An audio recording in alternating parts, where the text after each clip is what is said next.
Hello दोस्तों। Rajasthan staff selection board के अंदर थर्ड ग्रेड की टीचर की भर्ती होती है। उसके लेवल 1 में एसएसटी सब्जेक्ट लगता है। उस एसएसटी के अंदर एक टॉपिक है भारत का संविधान। आज हम उस संविधान टॉपिक के बारे में ही एक वन शॉट कर रहे हैं, जिसमें संविधान निर्माण की यात्रा से लेकर संविधान निर्माण तक की बातें करेंगे। साथ ही राजस्थान से कौन कौन लोग संविधान के अंदर सम्मिलित हुए संविधान निर्माण में, उसकी भी बात करेंगे। अर्थात संविधान सभा के अंदर राजस्थान से जो प्रतिनिधित्व था उसकी बात करेंगे। संविधान निर्माण की यात्रा से बात करते हैं तो हम देखते हैं कि हमारे यहाँ पर अंग्रेज़ों ने शासन किया था। तो अंग्रेज़ों ने शासन कैसे किया था तो उसके बारे में हम जानेंगे। समय है सन 1600 का। सन 1600 के अंदर यानी 1600 एडी के अंदर एक कंपनी का निर्माण होता है इंग्लैंड के अंदर, जिसका नाम था the governor and company of merchant of London trading in east India. The governor and company of merchant of London trading in east India. और 1612 में ठीक इस कंपनी के इस्टेब्लिशमेंट के 12 साल बाद गुजरात के सूरत शहर में ये कंपनी अपना हेडक्वार्टर जमा देती है। उसके बाद 1773 में एक बड़ी घटना आती है, जब एक रेगुलेटिंग एक्ट पास किया जाता है। इस रेगुलेटिंग एक्ट के अंदर बंगाल के गवर्नर को नया नाम दिया गया गवर्नर जनरल, और first governor general of Bengal Warren Hastings को बनाया गया। एक गवर्नर काउंसिल का भी गठन किया गया जिसमें 4 सदस्य होंगे। साथ ही एक सुप्रीम कोर्ट का भी गठन किया गया। इस एक्ट के बारे में एक स्टेटमेंट है जो कि हमारे एक्स गवर्नर मतलब राजस्थान के गवर्नर एक्स गवर्नर का स्टेटमेंट है। उन्होंने कहा कि ये एक्ट एक महान संवैधानिक एक्ट है, द ग्रेट कॉन्स्टिट्यूशनल एक्ट। गुरमुख निहाल सिंह ने इस एक्ट को कहा द ग्रेट कॉन्स्टिट्यूशनल एक्ट। किसे कहा तो 1773 की रेगुलेटिंग एक्ट को, जिसमें गवर्नर जनरल नाम दिया गया बंगाल के गवर्नर को। वॉरेन हेस्टिंग्स को first governor general of Bengal बनाया गया। गवर्नर काउंसिल बनाई गई जिसमें 4 सदस्य रखे गए और एक सुप्रीम कोर्ट का गठन भी किया गया। इसके बाद 1781 में एक नया एक्ट पास होता है, एक्ट ऑफ सेटलमेंट। इस एक्ट ऑफ सेटलमेंट के अंदर सुप्रीम कोर्ट कंपनी के विरुद्ध कोई कार्रवाई नहीं करेगा, इस तरीके का प्रावधान किया गया। मतलब कंपनी से रिलेटेड किसी भी कंपनी के विरुद्ध किसी भी तरीके की कार्रवाई सुप्रीम कोर्ट नहीं कर सकेगा। और साथ ही सुप्रीम कोर्ट यह भी ध्यान रखेगा जब कानून निर्माण के समय कि भारत के जो लोग हैं उनके social, religious and cultural values क्या हैं। इसके बाद ठीक 3 साल बाद एक एक्ट पास होता है, इसको पिट्स इंडिया एक्ट कहते हैं। इसके अंदर पहली बार भारत का नाम ब्रिटिश ऑक्यूपाइड इंडियन स्टेट कहा गया। राजनीतिक कार्य हेतु बोर्ड ऑफ कंट्रोल का भी गठन किया गया, जिसकी अध्यक्षता ब्रिटिश संसद का सदस्य करेगा। अर्थात वहाँ पर एक ब्रिटिश संसद में एक सदस्य होगा बाकायदा जो इंडिया का प्रतिनिधित्व करेगा, वही इस बोर्ड ऑफ कंट्रोल की अध्यक्षता करेगा। गवर्नर काउंसिल की भी बात की गई जिसमें 3 सदस्य रखे जाएंगे। ये गवर्नर जनरल की जो काउंसिल है इसमें पहले 3-4 सदस्य थे जब ये सिर्फ बंगाल लेवल पे कार्य कर रही थी। अभी भी ये स्टेट लेवल पे ही काम कर रही है, लेकिन इसके अंदर सदस्य 4 की जगह 3 कर दिए गए। ऐसा ही बॉम्बे प्रेसिडेंसी के साथ किया गया और यही सेम मद्रास प्रेसिडेंसी के साथ भी किया गया। फिर पिट्स इंडिया एक्ट 1784 के अंदर एक अमेंडमेंट होता है 1786 यानी 2 साल बाद, जिसमें कहा गया कि जो गवर्नर जनरल है वो चीफ्स कमांडर होगा और काउंसिल के निर्णय को क्वैश कर सकता है। क्वैश करना मतलब किसी एक्ट को या किसी रूल रेगुलेटरी को ख़त्म कर देना क्वैश करना कहलाता है। इसके बाद पहला चार्टर एक्ट फर्स्ट जो कि 1793 के अंदर आता है। दोस्तों मैं आपको बता दूं कि चार्टर एक्ट हर 20 साल बाद आएगा। तो फर्स्ट चार्टर एक्ट कब आता है तो 1793 के अंदर। इसके बाद 1813 के अंदर आएगा, 33 के अंदर आएगा। इसी तरीके से 20 सालों में चार्टर एक्ट आते हैं।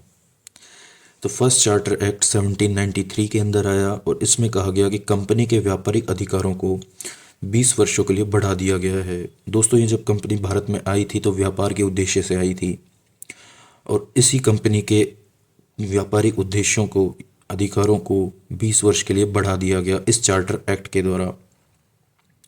साथ ही कहा गया कि भारत में लिखित विधि विधानों द्वारा प्रशासन होगा और इस सब की व्याख्या सुप्रीम कोर्ट करेगा।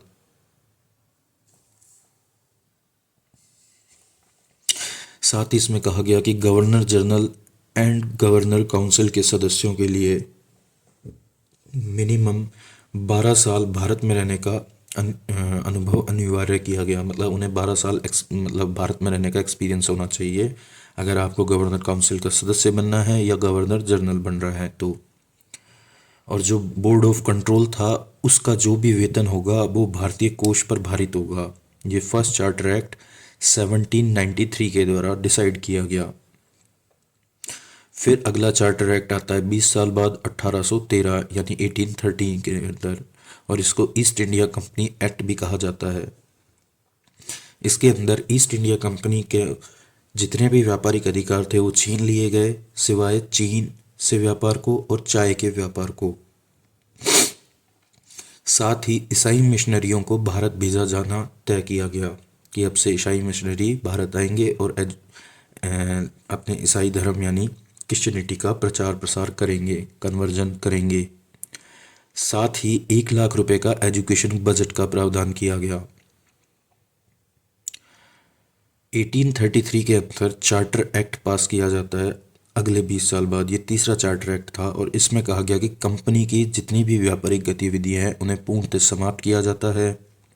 साथ ही बंगाल का गवर्नर जनरल अब पूरे भारत का गवर्नर जनरल होगा। कंपनी का कर्ज भारत सरकार चुकाएगी और कंपनी के पदों पर बिना किसी भेदभाव के भारतीयों को भी नियुक्त किया जा सकेगा। दास प्रथा को समाप्त किया गया। गवर्नर काउंसिल में 4 सदस्य होंगे, अब चौथा सदस्य जो होगा उसको लीगल मेंबर का दर्जा दिया गया। साथ ही एक विधि आयोग का गठन भी किया गया। देखिए 1830 के जो चार्टर एक्ट था जिसको ईस्ट इंडिया कंपनी एक्ट कहते हैं, उसके अंदर चीन और चाय के व्यापार को छोड़कर सभी व्यापार की गतिविधियों पर रोक लगा दी कि कंपनी अब इन पे व्यापार नहीं कर सकती। लेकिन 1833 के चार्टर एक्ट के अंदर पूर्णतः गतिविधियों पर समाप्ति कर दी गई। मतलब अब ना तो चीन का व्यापार होगा ना चाय का, और अन्य तो पहले ही बंद कर दिए गए थे। साथ ही कहा गया कि जो बंगाल का गवर्नर जनरल है अब वो पूरे भारत का गवर्नर जनरल होगा और कंपनी की व्यापारिक गतिविधियां तो बंद कर रहे हैं लेकिन अब उस पर जितना भी कर्ज है वो भारत सरकार चुकाएगी।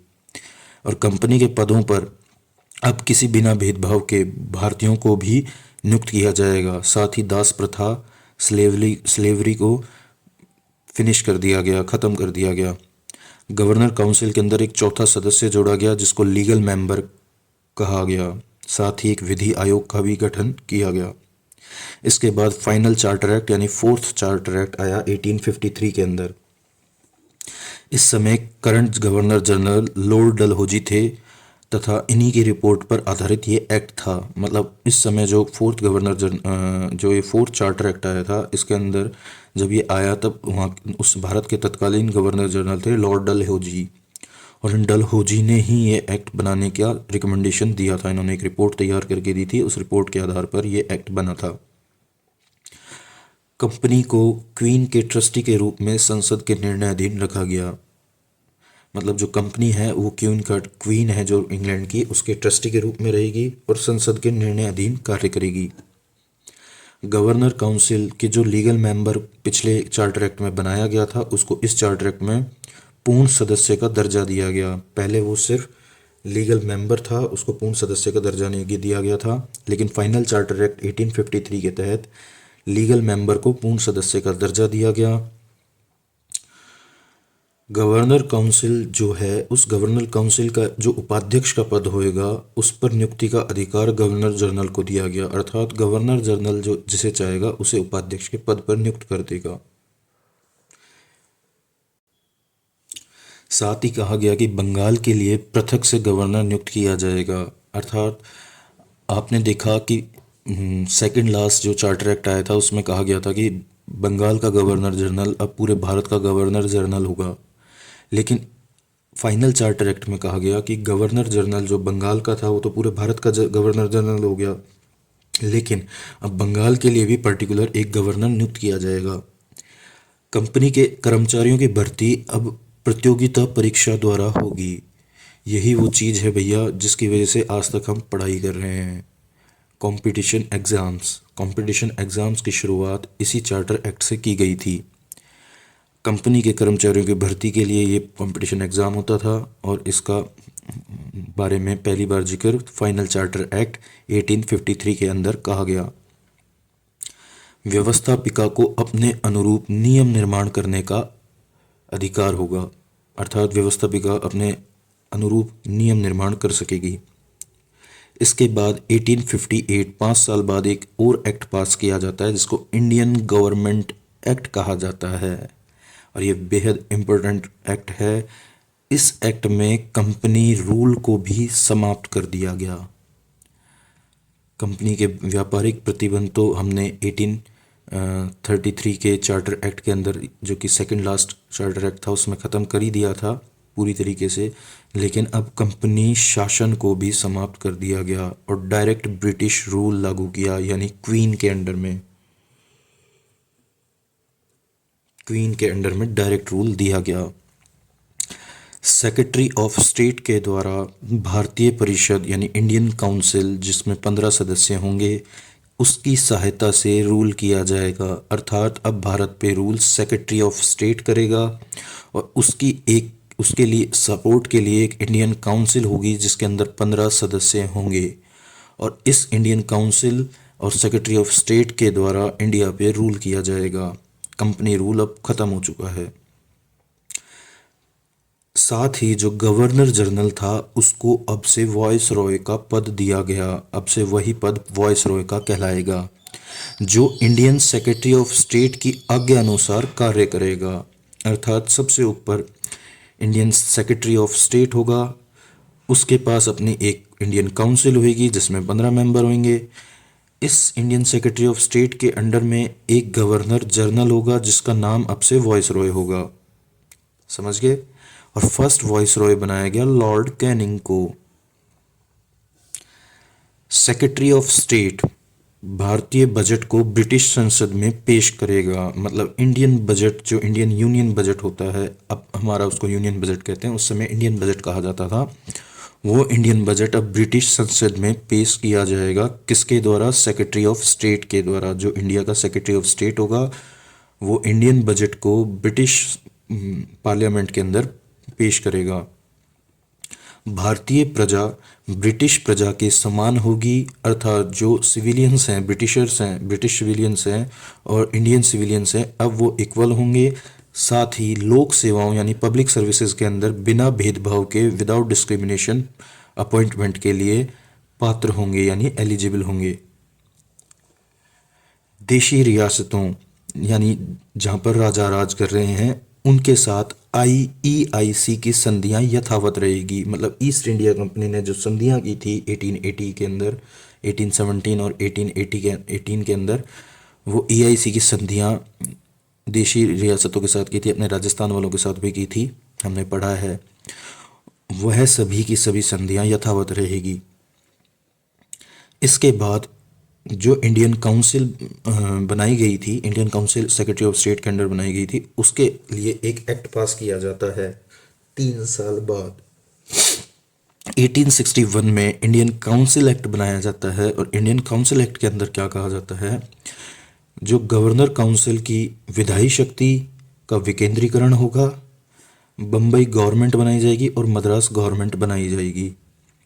मतलब जो लेजिस्लेटिव पावर्स हैं उसका विकेंद्रीकरण कर दिया जाएगा। अर्थात उनको, जैसे अब नहीं होता कि स्टेट के अंदर स्टेट गवर्नमेंट काम कर रही है और इंडिया लेवल पे एक सेंट्रल गवर्नमेंट काम कर रही है, कुछ काम सेंट्रल गवर्नमेंट करती है, कुछ काम स्टेट गवर्नमेंट करती है। इसी तरीके से मतलब लेजिस्लेचर का उन्होंने क्या कर रखा है? विकेंद्रीकरण ही कर रखा है आज भी। तो वही विकेंद्रीकरण किया गया, किसका? गवर्नर काउंसिल का। और कुछ शक्तियाँ जो प्रांत थे उनको दे दी गई, मतलब छोटे स्टेट्स को दे दी गई, जैसे बम्बई बम्बई गवर्नमेंट बना दी गई, मद्रास गवर्नमेंट बना दी गई, इस तरीके से। गवर्नर काउंसिल में भारतीय प्रतिनिधित्व दिया जाएगा, अर्थात ये जो गवर्नर काउंसिल है इसके अंदर इंडियन रिप्रेजेंटेटिव्स को रखा जाएगा, मतलब जो इंडियन होंगे उनको रिप्रेजेंटेटिव के तौर पे रखा जाएगा। साथ ही इस गवर्नर काउंसिल के जो मेंबर्स हैं उनकी संख्याओं में वृद्धि की गई और कहा गया कि ये संख्या होगी मिनिमम 6 और मैक्सिमम 12, और जितने भी सदस्य गवर्नर काउंसिल में होंगे उसके 50% सदस्य गैर सरकारी होंगे। ठीक है। गवर्नर जनरल को अध्यादेश जारी करने की शक्ति भी दी गई, मतलब अब गवर्नर जनरल ऑर्डिनेंस पास कर सकता है। हमने इस गवर्नर जनरल को जो होता है अब ये ऑर्डिनेंस पास कर सकता है, और इस गवर्नर जनरल का नाम हमने वॉइस रॉय पहले ही रख दिया था, है ना, तो इसको हम वॉइस रॉय ही समझेंगे। ये अध्यादेश जारी कर सकता है, अब से ये पावर इसको दी गई, मतलब ऑर्डिनेंस पास कर सकता है। ऑर्डिनेंस क्या होता है कि 6 महीने के लिए कोई, मतलब जब जैसे आज की डेट के अकॉर्डिंग देखा जाए तो जब कोई भी सत्र नहीं चल रहा होता और उस समय कोई भी हमारे को कानून पास करना होता है कि ज़रूरत हो कि ये कानून इंस्टेंटली पास होना चाहिए, तो गवर्नर स्टेट लेवल पे और प्रेसिडेंट कंट्री लेवल पर एक ऑर्डिनेंस पास करता है जो कि अगले 6 महीने तक वैलिड होता है। इसी तरीके का एक ऑर्डिनेंस जारी करने की शक्ति गवर्नर जनरल अर्थात वॉइसरॉय को दी गई। नए प्रांतों के निर्माण, पुराने प्रांतों की सीमाओं का निर्धारण या परिवर्तन करने का अधिकार भी गवर्नर जनरल यानी वॉइसरॉय को दिया गया। मतलब नए स्टेट्स भी बना सकते हो, जो एग्जिस्टिंग स्टेट है उनकी सीमाओं का, मतलब जो बॉर्डर एरिया है उसको निर्धारण कर सकते हो कि कौन सा हिस्सा कौन से स्टेट में आएगा, या उनमें कुछ चेंजेस करना है वो हम कर सकते हैं, मतलब हम नहीं, गवर्नर जनरल कर सकता है। साथ ही नए प्रांतों में, पहले से गठित प्रांतों में जो गवर्नर और लेफ्टिनेंट गवर्नर नियुक्त करने का अधिकार इन्हें होगा, अर्थात जो नए स्टेट बनाए जाएंगे या पहले से गठित कोई स्टेट है उसके गवर्नर या लेफ्टिनेंट गवर्नर जो बनाए जाएंगे उनको नियुक्त करने का अधिकार किसका होगा? तो उसका अधिकार होगा वॉइसरॉय को यानी गवर्नर जनरल को। 1869 के अंदर गवर्नर के लिए एक जो एक्ट आया कि इसमें कहा गया कि गवर्नर अब एनआरआई लोगों के संबंध में कानून बना सकता है। 1869 के अंदर एक एक्ट आता है जिसमें कहा गया कि जो एनआरआई लोग हैं, इंडिया से माइग्रेट होकर दूसरे देशों में बस चुके हैं, उन लोगों के संबंध में भी अब गवर्नर कानून बना सकता है।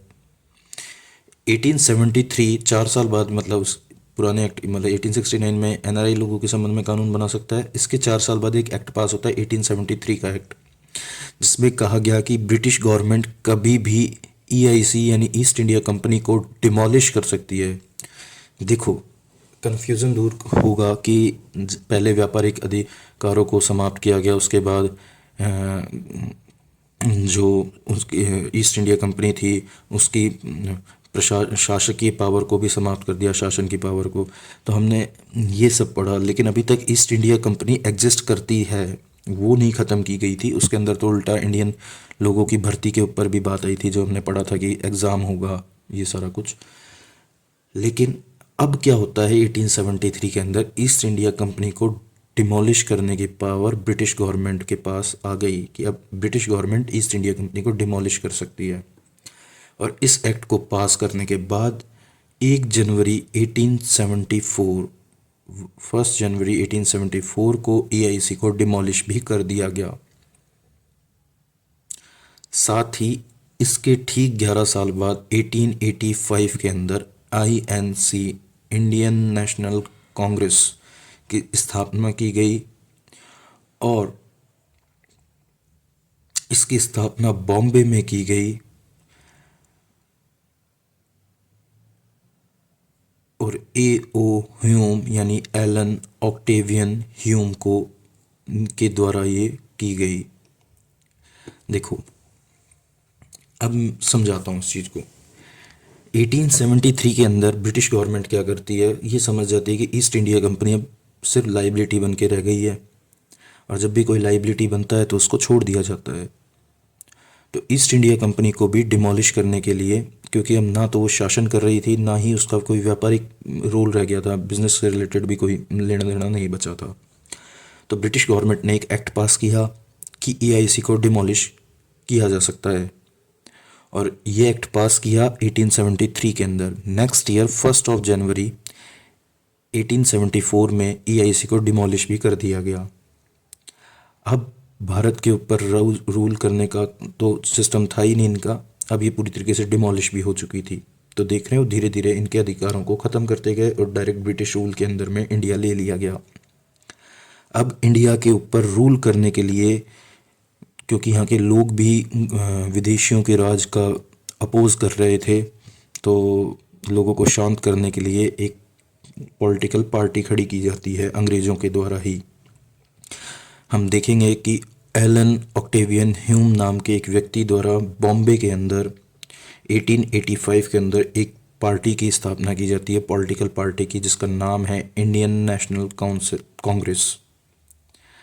इस इंडियन नेशनल कांग्रेस के अध्यक्ष बनाए गए दादा भाई नेहरू को, और 72 लोग भी इसमें साथ के साथ शामिल किए गए, मतलब टोटल 72 लोगों को शामिल किया गया इस आईएनसी के अंदर। 1892 के अंदर इंडियन काउंसिल एक्ट रिवाइज आ जाता है, सेकंड इंडियन काउंसिल एक्ट आता है 92 के अंदर, और इसमें क्या कहा गया कि आईएनसी यानी इंडियन नेशनल काउंसिल भारतीयों के अधिक प्रतिनिधित्व की मांग कर रही थी कि अब इस मतलब काउंसिल के अंदर जो इंडिया के रिप्रेजेंटेटिव्स हैं इंडियन मूल के, उनकी ज़्यादा प्रतिनिधित्व मिले, ज़्यादा रिप्रेजेंटेशन मिले, उसकी डिमांड कर रही थी इंडियन नेशनल काउंसिल। अतः सर जॉर्ज चिज़नी कमेटी गठित की गई, सर जॉर्ज चिज़नी कमेटी गठित की गई।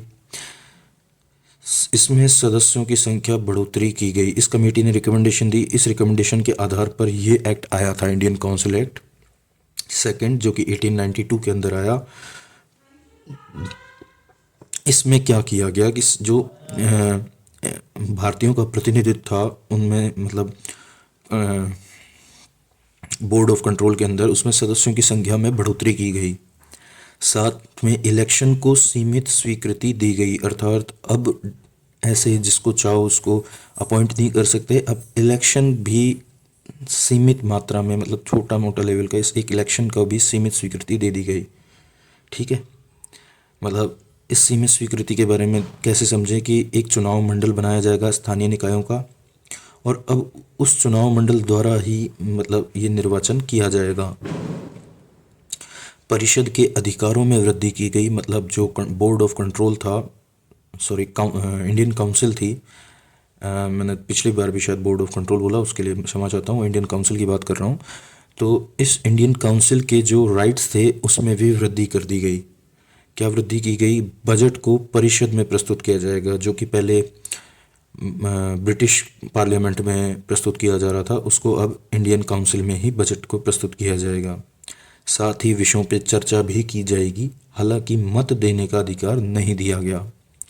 साथ ही प्रश्न पूछने का अधिकार दिया गया, लेकिन वही उत्तर देने का अधिकार मतलब मैंडेटरी नहीं किया गया कि उत्तर दिए जाएं। साथ ही अनुपूरक प्रश्न नहीं पूछे जा सकते। कुल मिला के बात यह है कि आप क्वेश्चंस पूछ सकते हो, चर्चा भी कर सकते हो, लेकिन ना तो चर्चा में मत देने का आपको अधिकार है, ना ही प्रश्न के उत्तर जानने का आपको कोई अधिकार है। हाँ, आप क्वेश्चन कर सकते हो, आंसर देना ना देना हमारे हाथ में है, कुछ इस तरीके से। साथ ही आप अनुपूरक प्रश्न भी नहीं पूछ सकते हो। ये परिषद के अधिकारों के बारे में चर्चा की गई 1892 इंडियन काउंसिल एक्ट के द्वारा। इसके बाद इंडियन काउंसिल एक्ट 1909 आता है। ये थर्ड इंडियन काउंसिल एक्ट है जो 1909 को आया गया। इसको मॉर्ले मिंटो रिफॉर्म्स कहते हैं। I repeat, Morley Minto reforms, ये बहुत इंपॉर्टेंट है। मॉर्ले और मिंटो दो अलग अलग व्यक्ति थे। एक तो थे इंडियन वाइसरॉय जिनका नाम था मिंटो, और एक सेक्रेटरी ऑफ स्टेट जो कि इनसे ऊपर हैं, मॉर्ले। हमने पढ़ा था कि सेक्रेटरी ऑफ स्टेट सबसे ऊपर होगा, उसके अंडर में इंडियन वाइसरॉय होएगा, और इस वाइसरॉय की खुद की एक काउंसिल होएगी, है ना, और सेक्रेटरी ऑफ स्टेट की भी काउंसिल होगी। हमने पढ़ा था ना ये सारी चीज़ें। तो वही उस समय सेक्रेटरी ऑफ स्टेट मॉर्ले थे और इंडियन वाइसरॉय मिंटो थे। तो इसको इन दोनों के ये कुछ मतलब रिफॉर्म्स चाहते थे, तो इन्हीं की रिकमेंडेशन पे ये इंडियन काउंसिल एक्ट 1909 लाया गया। साथ ही इन्होंने एक कमेटी गठित की गई थी, जिस कमेटी ने एक रिपोर्ट तैयार की। इस रिपोर्ट के आधार पर ये सारे का सारा एक्ट बनाया गया। इस कमेटी के अध्यक्ष थे सर A.T. अरुणडाले कमेटी। इसके तहत ये 1909 का इंडियन काउंसिल एक्ट आता है, और इसमें कहा जाता है कि केंद्रीय व प्रांतीय विधान परिषद में निर्वाचित सदस्यों की संख्या में बढ़ोतरी की जाती है। साथ ही गैर सरकारी सदस्यों का बहुमत स्थापित किया गया, अर्थात जो गैर सरकारी सदस्य हैं उनको बहुमत में लाया गया। साथ ही जो निर्वाचित सदस्यों की संख्या है उन्हें भी बढ़ाया गया, चाहे केंद्रीय विधान परिषद हो चाहे प्रांतीय विधान परिषद हो।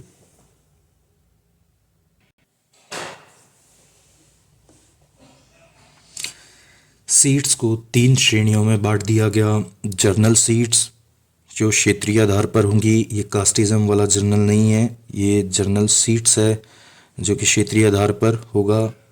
विशिष्ट निर्वाचन मंडल होगा जिसमें मुस्लिम्स और लैंड ओनर्स को रखा गया। विशिष्ट हित मंडल बनाया गया जिसमें चैम्बर ऑफ कॉमर्स को रखा गया, चैम्बर्स ऑफ कॉमर्स को, प्लॉटर्स एसोसिएशन को रखा गया, पोर्ट्स जो होते हैं उसके ट्रस्ट्स को रखा गया, पोर्ट ट्रस्ट्स को, और यूनिवर्सिटीज़ को रखा गया विशिष्ट हित मंडल के अंदर। तो हमने देखा जो सीट्स थी उन सीट्स को अंदर बढ़ोतरी तो की गई, साथ में उनको 3 श्रेणियों में बांट दिया गया। जर्नल सीट्स जो क्षेत्रीय आधार पर होगा, जर्नल जैसे जर्नल सीट वही हो गई इसमें सभी हैं कि क्षेत्रीय आधार पर बंदे सेलेक्ट किए जाएंगे।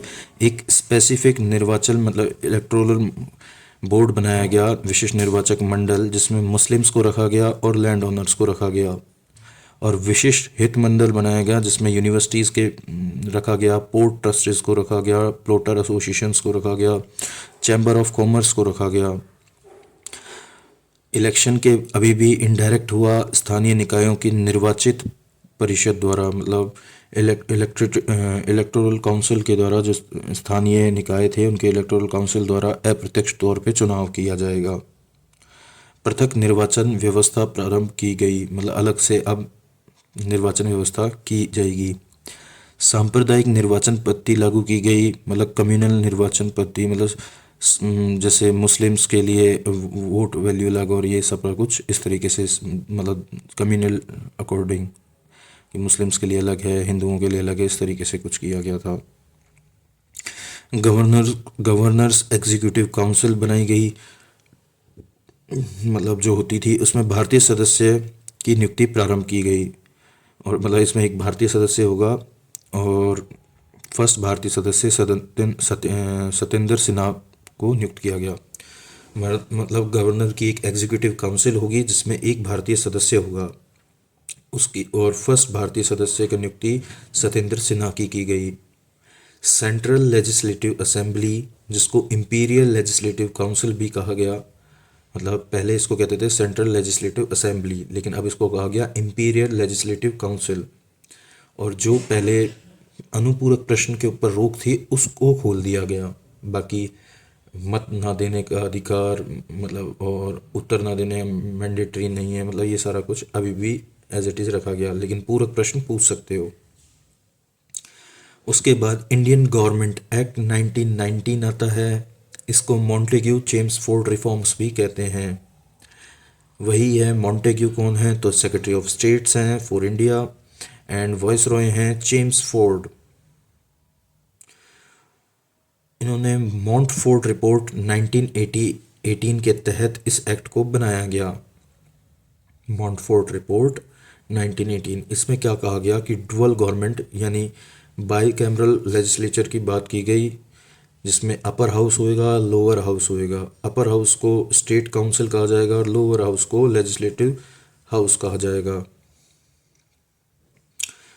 और इलेक्शन अब अप्रत्यक्ष की जगह प्रत्यक्ष कर दिए गए, प्रत्यक्ष तौर पे इलेक्शन होएगा। निर्वाचक मंडल हेतु योग्यताएं क्या थी तो सांप्रदायिक समूह या निवास या संपत्ति आधारित निर्वाचक मंडल बनाया गया, मतलब संपत्ति आधारित बनाया गया। सांप्रदायिक आधार पर बनाया गया और निवास के आधार पर बनाया गया। प्रांत जो कि 8 थे उनमें भी ड्युअल गवर्नमेंट कॉन्सेप्ट को शुरू किया गया। प्रांतीय सूची, जिनको आज की डेट में हम स्टेट सूची कहते थे ना, राज्य सूची, उनको उस समय प्रांतीय सूची कहते थे। उन प्रांतीय सूची के विषयों को 2 भागों में बांट दिया गया, एक तो सुरक्षित विषय और एक हस्तांतरित विषय। मतलब सुरक्षित विषय तो वो विषय हैं जिसपे प्रांतीय सरकार कानून बना सकती है, और हस्तांतरित विषय वो हैं जिनके ऊपर वह हस्तांतरित भी कर सकती है कानून बनाने के लिए। अब ये सुरक्षित विषय जो थे ये गवर्नर के अधिकार क्षेत्र में आ गए, और हस्तांतरित विषय भारतीय मंत्रियों के अधिकार क्षेत्र में आ गए। अधिनियम की जांच हेतु 10 वर्ष पश्चात 1927 में साइमन कमीशन बनाया गया, जिसका हमने बहुत इजीली हम सब जानते ही हैं। साइमन कमीशन बहुत फेमस है, साइमन कमीशन वापस जाओ नारे सुने ही होंगे। तो ये इसी मॉन्टेग्यू चेम्सफोर्ड जो सुधार था जिसको हमने कहा गया, उसी के ऊपर उस अधिनियम की जांच हेतु एक कमीशन बनाया गया, साइमन कमीशन, जो 10 वर्ष पश्चात 1927 में बनाया गया। इस 1927 के अंदर जो साइमन कमीशन बनाया गया, इसने रिपोर्ट दी 1930 के अंदर, 3 साल बाद। और इसमें कहा गया कि 1919 की जो एक्ट की जो धारा है 84, उसके तहत इस आयोग का गठन किया जाएगा। मतलब ये जो साइमन कमीशन गठन किया गया, ये 1919 के एक्ट की धारा 84 मतलब 84 के तहत ही इस कमीशन का गठन किया गया। लेकिन समस्या ये थी कि इस कमीशन के अंदर एक भी इंडियन ओरिजिन का बंदा नहीं था। आयोग ने डोमिनियन स्टेट के दर्जे की मांग को अस्वीकार कर दिया। एक्चुअली कांग्रेस डोमिनियन स्टेट के पहले शुरुआत में डोमिनियन स्टेट की बात कर रही थी, हालांकि बाद में ये पूर्ण आज़ादी का नारा आपने कहा था ना, अब हमारे को पूर्ण आज़ादी चाहिए, फुल इज्जत, अब पूरा मिर्ज़ापुर अपना, तो वो वाली बात है। तो उससे पहले कांग्रेस ये कह रही थी कि हमारे को तुम आज़ादी मत दो, बस डोमिनियन स्टेट बना लो अपना, कि मतलब तुम इंग्लैंड से हमारे ऊपर राज करोगे, हम यहाँ पर हमारे मतलब जो हमारे इंडिया के लोकल मुद्दे होंगे उन पे हम काम करेंगे, और जो हमारे मतलब फॉरेन पॉलिसीज़, डिफेंस वगैरह, ये सारा कुछ अधिकार आप इंग्लैंड के पास ही होंगे। इस तरीके के डोमिनियन स्टेट की बात की। लेकिन ब्रिटिशर्स अब भारत को ज़्यादा समय तक रखना नहीं चाहते थे, क्योंकि उन्होंने जितना लूटना था लूट लिया, लूट के पूरा इंग्लैंड खूबसूरत बना लिया, है ना। तो डोमिनियन स्टेट की जो मांग थी उसको साइमन कमीशन ने अस्वीकार कर दिया, अर्थात कांग्रेस के भी अगेंस्ट में चले गए। तो अब कांग्रेस ने क्या किया, कांग्रेस को गुस्सा आया। इनका एक लाहौर में अधिवेशन हुआ 1929 के अंदर, और मतलब साइमन कमीशन की रिपोर्ट आई 1927 में, रिपोर्ट आई 1930 के अंदर। इसमें रिपोर्ट तो इन्होंने 1930 में दी थी, हालांकि 1929 में ही पूर्ण स्वराज की मांग कर दी गई थी, क्योंकि जब 1927 में साइमन कमीशन बनाना तो इसमें एक भी इंडियन को रखा नहीं गया, कांग्रेस इससे परेशान थी।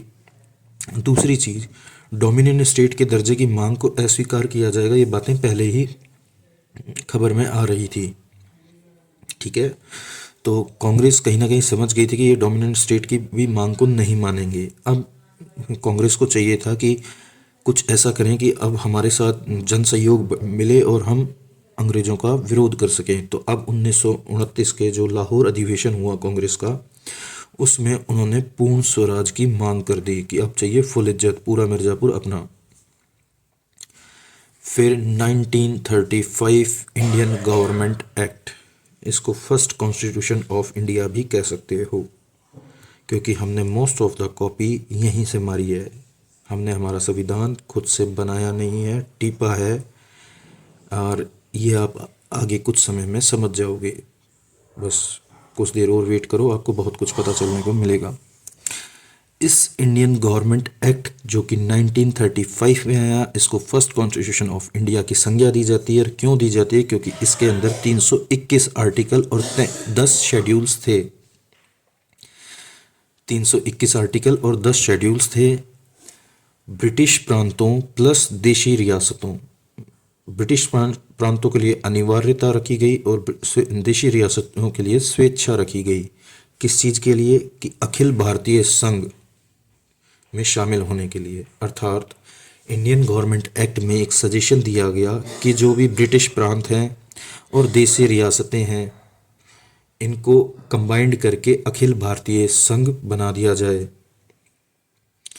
लेकिन देशी रियासतों को तो कहा गया कि आपकी इच्छा है कि आप जुड़ना चाहते हो अखिल भारतीय संघ से तो जुड़ो, और नहीं जुड़ना चाहते तो मत जुड़ो। राजाओं ने कहा कि बहुत अच्छी बात है, हम नहीं जुड़ेंगे, हम किसी संघ का सदस्य नहीं बनेंगे। लेकिन ब्रिटिश प्रांतों के लिए यह अनिवार्य किया गया कि उनको अखिल भारतीय संघ में जुड़ना ही पड़ेगा। केंद्र तथा प्रांतों में शक्तियों का विभाजन किया गया तथा 3 प्रकार की सूचियों का निर्माण किया गया।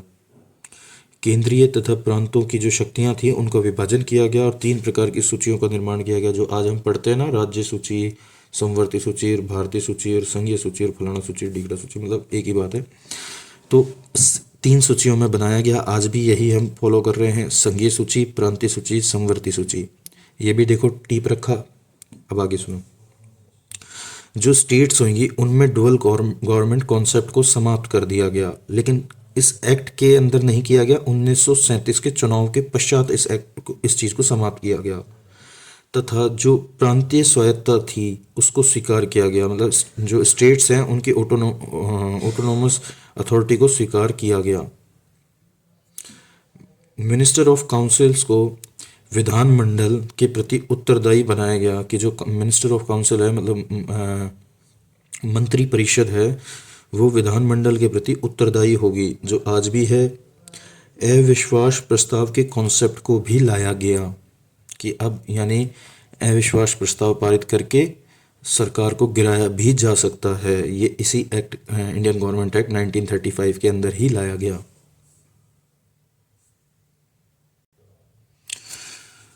अब इसके अंदर कहा गया कि अनुपूरक प्रश्न होंगे, उनको भी स्वीकृत किया गया कि अब से अनुपूरक प्रश्न भी पूछे जा सकते हैं। देखो, पूरक प्रश्न की अनुमति दी गई थी 1909 के इंडियन काउंसिल एक्ट के द्वारा, और अब अनुपूरक प्रश्नों को भी स्वीकृत किया गया कि मतलब अनुपूरक प्रश्न वो हैं कि पूरक प्रश्न के बाद भी वापस प्रश्न किया जा सके उनके ऊपर, तो अनुपूरक प्रश्न कहलाते हैं। तो उनको भी स्वीकृत कर दिया गया। एक संघीय बैंक की बात की गई, यानी सेंट्रल बैंक की बात की गई, सेंट्रल कोर्ट की बात की गई और उन्हें इस्टेब्लिश भी किया गया। बर्मा, जिसे आज की डेट में म्यांमार कहते हैं, उसको भारत से अलग किया गया। ये था भारत से पहला टुकड़ा।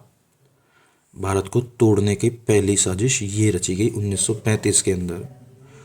उड़ीसा और सिंध 2 नए राज्यों का निर्माण किया गया।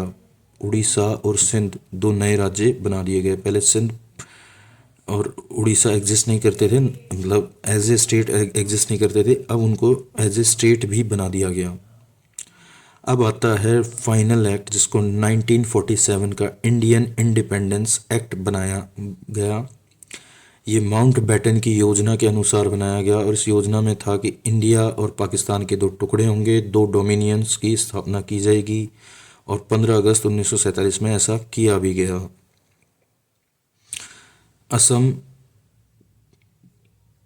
की जो सिलहट डिस्ट्रिक्ट है, इसको पाकिस्तान में मिलाया गया। कंफ्यूज नहीं होना, पहले पाकिस्तान 2 टुकड़ों में था, ईस्ट पाकिस्तान और वेस्ट पाकिस्तान। वेस्ट पाकिस्तान आज भी पाकिस्तान है, द लैंड ऑफ टेररिज्म। और जो ईस्ट पाकिस्तान था उसके अंदर, जिसको लैंड ऑफ रेपिस्ट कहा जाता है, उसके अंदर सिलहट डिस्ट्रिक्ट को मिलाया गया, जो कि असम की थी। दोनों डोमिनियंस के लिए पृथक पृथक गवर्नर जनरल का प्रावधान किया गया। मतलब दोनों डोमिनियंस के लिए, चाहे इंडिया हो चाहे पाकिस्तान हो, अब इन दोनों के लिए पृथक पृथक गवर्नर जनरल होगा, यानी वॉइसरॉय होगा। पृथक पृथक विधानमंडल होगा और ब्रिटिश पार्लियामेंट का किसी भी तरीके का अब कोई हस्तक्षेप नहीं होगा, क्योंकि इंडिपेंडेंस एक्ट है। तो दोनों डोमिनियन के लिए पृथक पृथक संविधान सभाएं होंगी। वही संविधान सभा कानून भी, मतलब संविधान भी निर्माण करेगी और अस्थायी रूप से संसद का दर्जा भी होगा।